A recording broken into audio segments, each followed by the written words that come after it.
Lucas Evangelista no Palmeiras, vídeo de hoje do canal do Nicola Responde sobre o tema e te conta que o Corinthians pode emprestar mais um jogador para o Ceará. River Plate de olho em Pablo Verratti. O São Paulo tentando evitar sua segunda pior campanha na era do Campeonato Paulista por pontos corridos nesse atual formato. Falo ainda sobre o Galo finalista no Mineiro e com reforço, sobre a crise no Cruzeiro, as últimas do mercado, bastidores, finanças e o estádio do Flamengo custando bem mais do que aquele 1 bilhão e 900 milhões previsto por Rodolfo Landim. Agora sim, bora começar o vídeo com aquele tradicional giro de notícias e a primeira informação é sobre a dupla Grenal. O Grêmio e o Internacional largaram na frente nas semifinais do Campeonato Gaúcho. Mesmo com vários desfalques, o Inter foi a Caxias do Sul e venceu Caxias por 2-0, 2 gols do Vitinho, encaminhando a sua classificação para a grande decisão. Já o Grêmio, dentro de casa, teve mais dificuldade, criou diversas chances, mas venceu o Juventude por apenas 2-1. Agora vai precisar jogar por um empate contra o Juventude em Caxias do Sul. Christian Oliveira e Bright White marcaram para o Grêmio. O gol de desconto do Juventude foi marcado por Bataja. Quero falar agora sobre o Fortaleza, que deve emprestar o zagueiro Tomás Cardona para o Tajeres. Empréstimo até o fim da temporada com opção de compra, jogador que perdeu espaço depois dos últimos reforços no Lion. Quero falar também sobre o Botafogo, que anunciou agora de forma oficial a compra de Santiago Rodrigues, atacante uruguaio, adquirido junto ao New York City por 97 milhões de reais. Para completar esse giro de notícias, contar que a minha Portuguesa tem a chance de passar para a próxima fase do Campeonato Paulista, desde que vença o Noroeste em Bauru, de que o Guarani não, no máximo, empate contra o Corinthians na Neoquímica Arena e que o Red Bull Bragantino perca para a Ponte Preta em Campinas. Você acha que eu devo ter alguma esperança ou a chance já era? Usa o espaço para comentário e registra a sua opinião, beleza? Hora de falar sobre a Arena do Flamengo, que vai custar muito mais do que aquele 1 bilhão e 900 milhões citado pelo ex-presidente Rodolfo Landim em novembro do ano passado. Depois de fazer 5-0 no Maricá nesse sábado, assegurando o título e a Taça Guanabara, o presidente do Flamengo, o novo presidente, o BAP, concedeu uma entrevista afirmando que aquele número está completamente defasado. Dá uma olhada na declaração do novo dirigente rubro-negro, abre aspas. O que eu posso dizer agora é que eu não tenho a menor dúvida de que o número de 1 bilhão e 900 milhões não é verdadeiro. Esse número a ser confirmado é perto de 3 bilhões ou mais. Então, o que nós vamos fazer é esperar que esses estudos sejam concluídos em 60 dias e aí a gente vai ter uma posição mais atualizada para dividir com vocês. É claro, desde a campanha, que o BAP não é um grande entusiasta da ideia do estádio. Com a constatação de que a Arena Rubro-Negra custará mais de 3 bilhões, e eu já acho que esse projeto corre enorme risco de não sair do papel. Só para completar, destacar a campanha espetacular do time principal do Flamengo no Campeonato Carioca. Desde que passou a ser comandado pelo Felipe Luiz com os titulares, o Flamengo emplacou 6 vitórias e um empate, 17 gols marcados e nenhum gol sofrido, líder isolado da fase de grupos do Campeonato Carioca. Hora de falar sobre o Cruzeiro, eliminado de novo na semifinal do Campeonato Mineiro, terceiro ano seguido em que o América despacha o Cruzeiro na semifinal. Dessa vez com contornos ainda mais dramáticos, até porque o Cruzeiro investe bastante, 20 milhões de reais de folha salarial, isso sem falar nos enormes gastos nas contratações de atletas do ano passado e desse ano. Só para você ter uma ideia, o Gabigol sozinho ganha mais do que todo o elenco e comissão técnica do América. O Gabigol custa 2 milhões e 400 mil reais por mês ao Cruzeiro, enquanto o América tem um custo total de 2 milhões e 300 mil. Empate no jogo de ida no Mineirão 1-1, empate no jogo de volta 1-1, e aí nos pênaltis quem decidiu foi o América. O Matheus Mendes, goleiro que pertence ao Galo e está emprestado ao América, brilhou e garantiu a classificação do Coelho para a grande decisão do Campeonato Mineiro. E a partir de agora, no Cruzeiro, o que dá para garantir é crise. Até porque quando se investe bastante, investe-se para ser campeão, e o Cruzeiro, que não conseguiu vencer a Sul-Americana do ano passado, esbarra mais uma vez no América no campeonato estadual. Para completar, é importante dizer que Alexandre Matos vai ser bastante cobrado e que Matheus Pereira, que nem sequer foi relacionado, acaba voltando nesse episódio um pouquinho maior, exatamente por não ter participado dessa decisão. A saideira sobre o tema conta que o técnico do América, William Batista, admitiu emocionado, chorando, na entrevista coletiva depois do jogo, que em 2017 trabalhava como Uber. Ele havia sido demitido de um clube no interior de São Paulo, não conseguia emprego e acabou rodando com o carro da mãe para tentar fazer uma grana extra. Até que foi convidado para trabalhar na Chapecoense, foi demitido, depois foi para o América, enfim, e começa a escrever a sua história, que já era bem bonita com a camisa do Coelho, trabalhando na base. Ele havia sido campeão mineiro sub-20 e finalista da Copa São Paulo de 2023. Quero falar agora sobre o outro lado do clássico.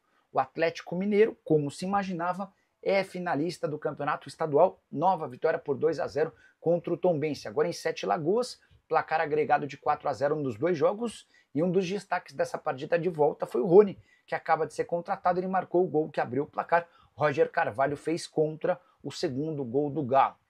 O Atlético vai ter a oportunidade de faturar pela segunda vez em sua história o Hexa. 6 títulos consecutivos. O Galo vem de 5 taças seguidas de 2020 a 2024. É importante contar que a última vez que conseguiu 6 títulos consecutivos, o Atlético tinha como um dos grandes destaques Reinaldo, ídolo histórico do Galo. Só para completar, é importante contar que o América segue sendo o clube com mais títulos consecutivos. O Coelho chegou a ser decacampeão.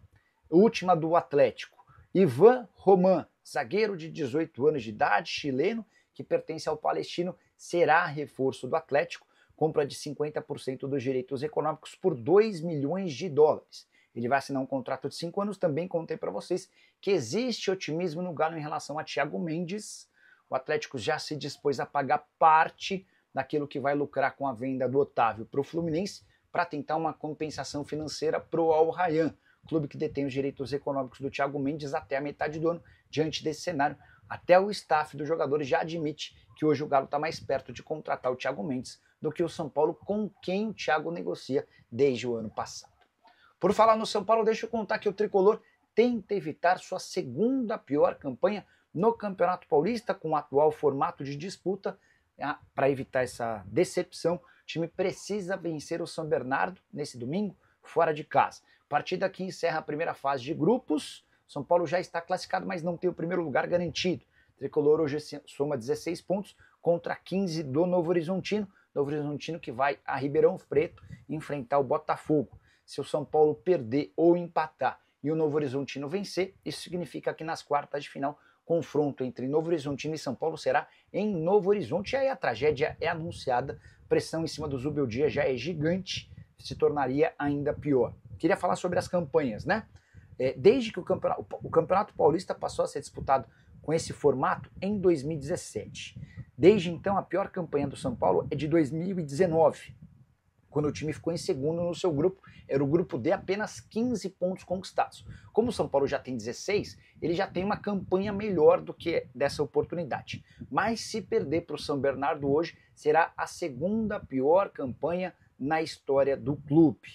Importante contar que se empatar, ele passa a ter a terceira pior campanha, e se vencer, ele também não vai muito além das outras campanhas. O São Paulo costuma ter pontuações superiores à atual. Você pensa o que sobre o momento do São Paulo? Só para completar em relação a Fernando Diniz, fui o primeiro a afirmar na sexta-feira que o Diniz é uma possibilidade no Tricolor, certo? Continuo garantindo que a reunião de sexta-feira aconteceu, apesar dos desmentidos do São Paulo. Acrescento ainda de que a versão que tem sido reproduzida, de que a informação foi divulgada pelo staff do Diniz, não é verdadeira. Não teria lógica nenhuma o staff do Diniz vazar sobre essa reunião, até porque tudo que o Diniz não precisava era do vazamento da notícia. Sabia-se que a repercussão seria muito ruim e que a chance de o Diniz perder um acordo com o São Paulo a partir desse vazamento era enorme. Asseguro para vocês que a reunião aconteceu e que o São Paulo segue interessado em contratar o Diniz, mesmo diante da repercussão extremamente negativa. Bora falar agora sobre o River Plate, de olho em Pablo Verratti. Eu digo que o torcedor do Vasco não tem um dia de paz, né? Em meio à série de contratações, agora surge a notícia de que o Marcelo Gallardo, técnico do River Plate, solicitou à diretoria a aquisição do Pablo Verratti. Aí você, torcedor vascaíno, vai lembrar que recentemente o Verratti teve seu contrato prorrogado. Com direito ao aumento salarial, ele passa a ganhar 744 mil reais por mês. Um belo acréscimo para quem ganhava perto de 500 mil. Mas River Plate promete uma proposta superior a essa, para que o Verratti se torne um dos jogadores mais bem pagos do elenco do clube argentino. Ainda assim, a chance de negócio é pequena. O Vasco não tem a intenção de se desfazer de um dos seus principais jogadores, o protagonista no ataque, e alguém que, por conta da idade, não garantiria muito dinheiro. Então a única chance de o River Plate em contratá-lo seria do pagamento da multa rescisória, algo que eu não acredito. Hora de falar sobre o Corinthians, que pode emprestar mais um jogador. E de novo para o Ceará, depois de acertar um empréstimo com o Pedro Raul, que ficará no vovô até dezembro. Corinthians e Ceará discutem o empréstimo do volante Charles, que havia sido comprado no ano passado do Midland em operação de 1.350.000 euros. Charles até teve alguns momentos de destaque na temporada passada, 7 jogos nessa atual temporada, mas está longe de ser um protagonista. Inclusive tem perdido um pouquinho de espaço, especialmente depois da volta do Maicon. Jogador de 28 anos de idade, que tem autorização da comissão técnica para ser emprestado. O modelo é que seria um pouquinho diferente. O Corinthians cedeu Pedro Raul de graça, pagando parte dos salários. Em relação ao Charles, a ideia do Corinthians é ter uma compensação financeira, e com o Ceará assumindo 100% dos vencimentos, caso contrário, não existirá acordo. Importante lembrar que o Charles já passou pelo Ceará, foi entre as temporadas de 2020 e 2021. Foi também que acabou sendo vendido para o Midland da Dinamarca. Só é importante relembrar que por conta da enorme dificuldade financeira, por mais que ceda jogadores, o Corinthians não tem conseguido fazer reposições. Então a verdade é que o elenco do Corinthians vai diminuindo, assim como, por exemplo, aconteceu quando o Fagner foi negociado por empréstimo com o Cruzeiro. Não houve a chegada de um novo jogador, quem tem sido aproveitado por ali é o Léo Maná. Pedro Raul vai embora e não vai haver uma reposição. Ramon Dias precisa se contentar com os jogadores que lá estão e é assim que vai funcionar, exatamente por conta da questão financeira alvinegra. Bora fechar o vídeo para contar se Lucas Evangelista pode ser o camisa 8 que o Palmeiras busca há bastante tempo. O Abel Ferreira, outro dia, reclamou publicamente da dificuldade no seu elenco em repor, por exemplo, a ausência do Richard Rios. Ele relembrou que tem 3 jogadores para a camisa 5, tem 2 jogadores para a camisa 10 e apenas o Richard Rios para usar a camisa 8. Alguns nomes foram tentados, como Andréas Pereira, Rodrigo Salazar. Houve também uma investida no Vila Sante, que é um jogador do Grêmio sem acordo com nenhum desses 3 atletas. E é nesse contexto que passaram a especular Lucas Evangelista, meio atacante revelado na base do São Paulo e que faz boas temporadas, boa passagem pelo Red Bull Bragantino. Fui checar com o pessoal do Red Bull e posso contar para vocês que há uma questão importante. O Evangelista tem contrato com o time de Bragança Paulista somente até a metade do ano que vem, embora as tratativas para renovação de contrato tenham avançado. Algumas idas e vindas, alguma dificuldade, mas nesse momento existe otimismo em Bragança para que esse acordo saia e o vínculo seja estendido, fazendo do Evangelista um dos jogadores mais bem pagos do atual elenco. Só para arrematar, é importante contar que o jogador foi sondado sim pelo Palmeiras, pelo Corinthians e pelo Grêmio, sondagens que aconteceram em outro momento. O Palmeiras não se manifestou, pelo menos até agora, disposto a contratá-lo. Resta saber se haveria tempo. Anderson Barros não costuma ser um cara extremamente rápido e ágil nas negociações. Janela de inscrições no futebol brasileiro se encerra no dia 28 de fevereiro, ou seja, na próxima sexta-feira. Só para completar, a única boa notícia para o palmeirense em relação ao Evangelista é que certamente ele custaria bem menos do que todos os outros jogadores que eu citei. O Salazar e o Vila Sante foram avaliados por seus clubes em 15 milhões de euros. O Andréas Pereira não saiu do Fulham nem por 25 milhões de euros. Hoje o Evangelista está avaliado em 3 milhões de euros pelo Transfer Marketing, embora o Red Bull Bragantino não aceite negociá-lo por menos do que 8 milhões de euros.